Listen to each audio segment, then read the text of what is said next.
Welcome to MA Monday on surface area and volume. At this time, you should have out your guided note packet. This is where you'll be taking your notes. So let's get started. Here you have your I can statement. Go ahead and write that at the top where it's set next to the 3D figure. See if you can squeeze it right there.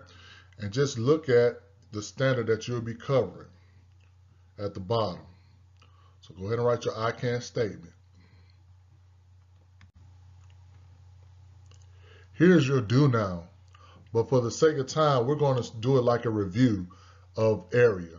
So we're going to go over it together about finding the area. So let's look at the first one. The first one is a rectangle. And what you know about the rectangle is that the area is length times width. So this is very simple. We simply have 9 times 4, and we know that's 36. On the next one, you have a square. Square is the same thing, length times width, but you know the sides are the same. So basically you have 7 times 7, and that's 49. Now let's look at the area of a triangle. Area of a triangle is 1/2 times base times height. Whenever we multiply anything times 1/2, we're actually dividing by 2. And the dotted lines always represent the height, the dotted line. So you have the base is 8.2 times 1.8, and you're going to divide that by 2, and you get 7.38 square feet. Trapezoid, a lot of people aren't familiar with that formula. You have two bases on the trapezoid, base 1 and base 2. You're going to add them, multiply by the height, then divide by 2. So if you look, the base is 6 and the other base is 9.5. You add those, then multiply by the height, 4.4. 15.5 times 4.4, and whatever that is, divided by 2, give you 34.1. So we basically just reviewed area because that's what we're going to be looking at today, surface area volume. So we just did a quick review of the area.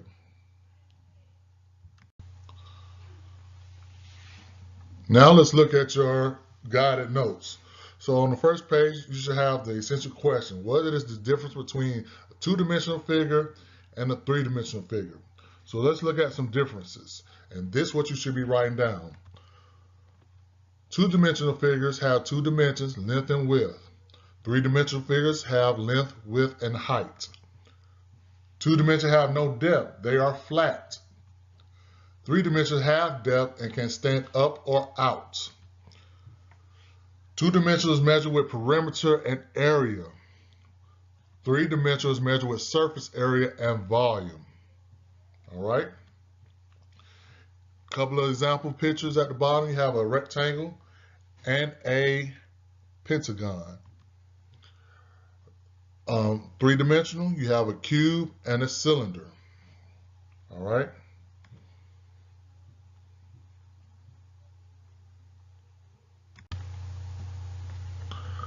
Now let's look at our next essential question. What is the difference between volume and surface area?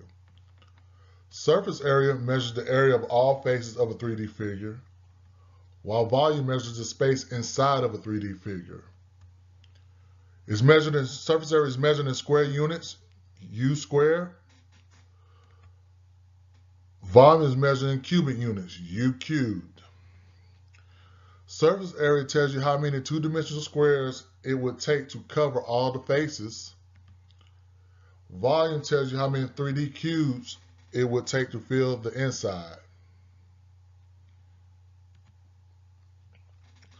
So if you look at this surface area prism, you're looking at all the sides, top, front, left, bottom, back, and right.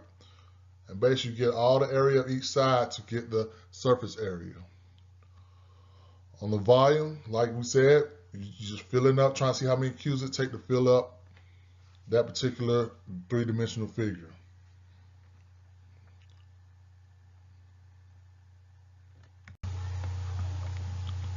Let's look at some real-life examples of two-dimensional and three-dimensional figures.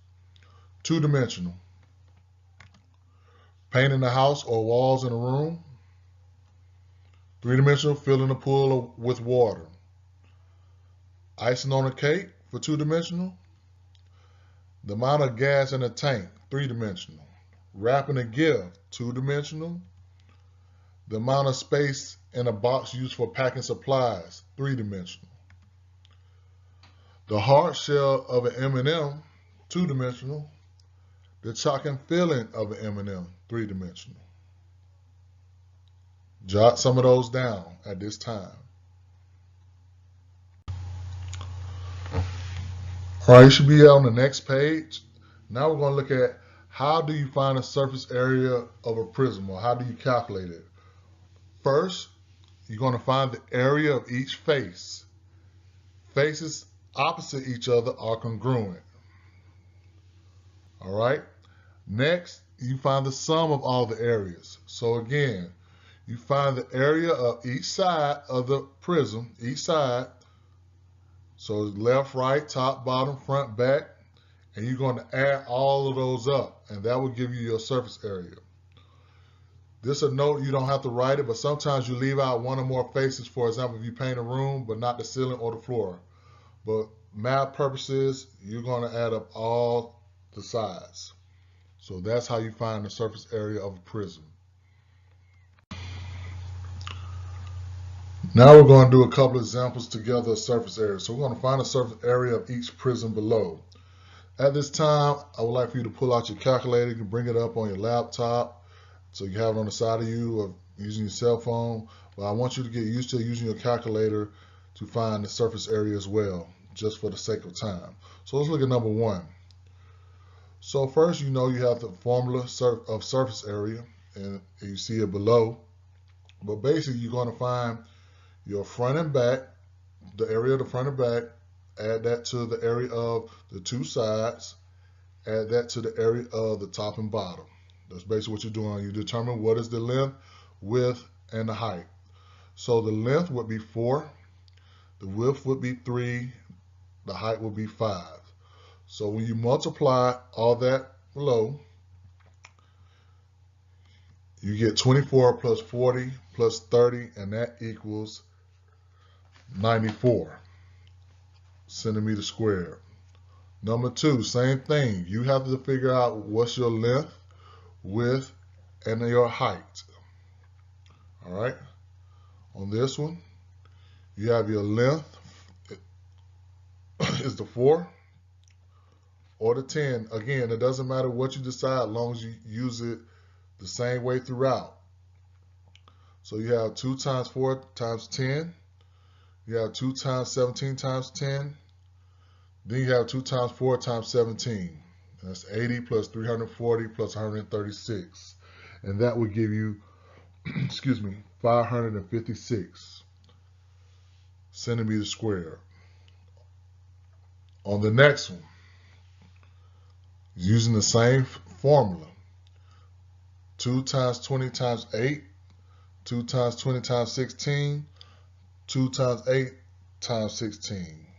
I'll give you 320 plus 640 plus 256, and that is 1,216 centimeters squared.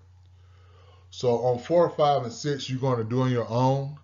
I will show you the answers, and you're going to make sure you can figure out how to get them. But you can do that at the end of the PowerPoint.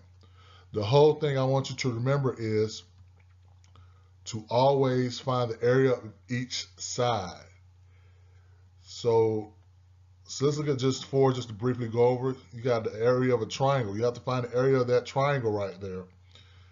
That is the area of a triangle. But on the other side, you have to find the area of a rectangle. If you look at number 5, you have to remember the formula for area of a trapezoid.